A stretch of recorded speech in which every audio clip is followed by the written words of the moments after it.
ನಮಸ್ಕಾರ ಎಲ್ರಿಗೂ, welcome to my channel. So ನಾನು ಇದು day 1 blog starting mushroom business. So ಇದರಲ್ಲಿ ಮರ ಕಡ್ದಿದ್ದೀವಿ.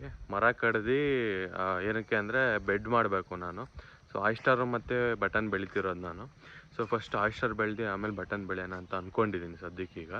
ಸೊ ಅದಕ್ಕೊಂದು ರೂಮ್ ಬೇಕು. ಸೊ ನಿಮಗೆಲ್ಲ ಗೊತ್ತಿರೋಂಗೆ ನಾನು ನಾಟಿ ಕೋಳಿ ಸಾಕಿದ್ದೆ ಮುಂಚೆ.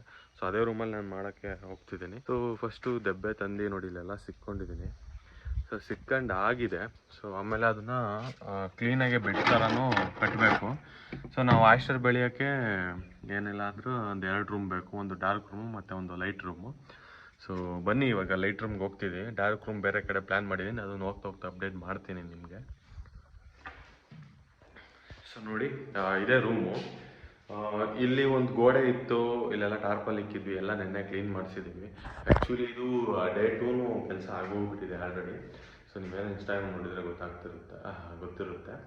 ಸೊ ಬನ್ನಿ ನೋಡಿ, ಇದು ಈ ಥರ ಫ್ರೇಮ್ಗಳು ಕಟ್ಟಿಕ್ಕಿದ್ದೀವಿ. ಸೊ ಯಾಕೆಂದರೆ ಬೆಡ್ ಸಿಸ್ಟಮ್ ಮಾಡ್ತಾಯಿದ್ದೀವಿ.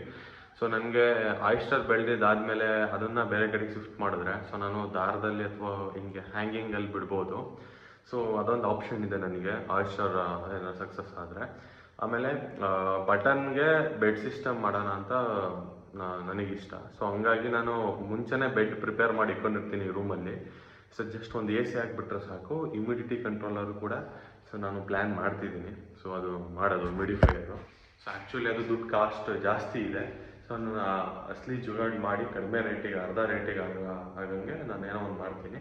ಸೊ ಅದನ್ನು ಕೂಡ ಯೂಟ್ಯೂಬಲ್ಲಿ ಅಪ್ಲೋಡ್ ಮಾಡ್ತೀನಿ, ಅದನ್ನು ನೋಡಿ. ಸೊ ನೋಡಿ, ಈ ರೂಮಲ್ಲೇ ಸ್ಟಾರ್ಟ್ ಮಾಡೋದು ನಾನು. ಸೊ ನೆಕ್ಸ್ಟು ಡಾರ್ಕ್ ರೂಮ್ ಮಾಡ್ಬೇಕು ನಾವು. ಅದು ಚಿಕ್ಕದಿದ್ರು ನಡೆಯುತ್ತೆ, ಇದು ಲೈಟ್ ರೂಮ್ ದೊಡ್ಡದಿರಬೇಕು, ಸರಿನಾ? ಸೊ ಡಾರ್ಕ್ ರೂಮು ಯಾವ ರೀತಿ ಮಾಡ್ತೀನಿ ಅಥವಾ ಎಲ್ಲಿ ಮಾಡ್ತೀನಿ ಅಂತ ನೆಕ್ಸ್ಟು ಬ್ಲಾಗಲ್ಲಿ ಅಪ್ಲೋಡ್ ಮಾಡ್ತೀನಿ ನಾನು.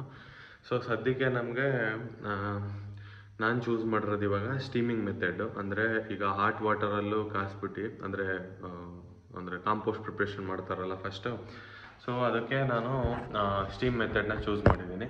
So hot water method choose ಮಾಡ್ಬೋದು. ಹಾಟ್ ವಾಟರ್ ಅಂದರೆ ಫುಲ್ ನೀರಿರುತ್ತೆ, ಅದನ್ನು ಹಂಗೆ ಕಾಯಿಸ್ತೀವಿ ಒಂದು ತಪ್ಪಲೆಯಲ್ಲಿ ಹಾಕಿ ಹುಲ್ಲನ್ನ. ಸೊ ನಾನು ಇಲ್ಲಿ ಭತ್ತದ ಹುಲ್ಲು ಯೂಸ್ ಮಾಡ್ತಿದ್ದೀನಿ, ಸರಿನಾ?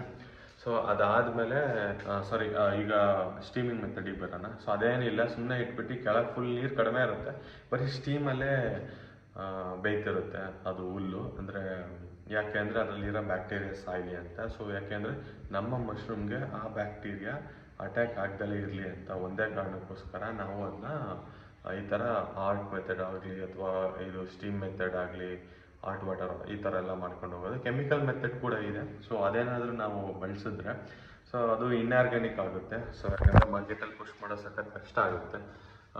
ಬೆಟರ್ ವೇ ಏನಂದರೆ ವಿತೌಟ್ ಕೆಮಿಕಲ್ ಹೋಗೋದೇ ಬೆಟರು. ಯಾಕೆ ಅಂದರೆ ಈಗ ಬರೋ ಫಾಸ್ಟ್ ಫುಡ್ಡಲ್ಲೆಲ್ಲ ಹೆವಿ ಕೆಮಿಕಲ್ ಇರುತ್ತೆ. ಸೊ ತಿಂದಾಗ ಹೀಟ್ ಆಗಲಿ ಏನೇ ಆಗಲಿ ಎಲ್ಲ ಜಾಸ್ತಿ ಪ್ರೊಡ್ಯೂಸ್ ಆಗುತ್ತೆ ಬಾಡೀಲಿ. ಸೊ ಹಾರ್ಮೋನ್ ಇಂಬ್ಯಾಲೆನ್ಸ್ ಆಗೋ ಸಾಧ್ಯತೆ ಇದೆ. ಸೊ ಆದಷ್ಟು ನೀವು ಜಂಕ್ ಫುಡ್ ಅವಾಯ್ಡ್ ಮಾಡಿ ಆರ್ಗ್ಯಾನಿಕ್ ಟುವರ್ಡ್ಸ್ ವಾರ್ಡಿ ಅಂತ ಹೇಳಕ್ಕೆ ಇಷ್ಟಪಡ್ತೀನಿ. ಸೊ ಇದಿಷ್ಟು ಇವತ್ತಿನ ಬ್ಲಾಗ್. ಸೊ ಮುಂದಿನ ವೀಡಿಯೋಲಿ ಸಿಗುವ. ಮುಂದಿನ ವೀಡಿಯೋಲಿ ಇದ್ರದ್ದು ಏನು ಕಂಪ್ಲೀಟ್ ರಿಮೈನಿಂಗ್ ಪಾರ್ಟ್ ಇದೆ ಬೆಡ್ಡಿಂದು. ಸೊ ಅದನ್ನೆಲ್ಲ ಕಂಪ್ಲೀಟ್ ಮಾಡಿ ಸೊ ಸಿಗ್ತೀನಿ ಮುಂದಿನ ಬ್ಲಾಗಲ್ಲಿ. So ta-ta, bye bye, take care.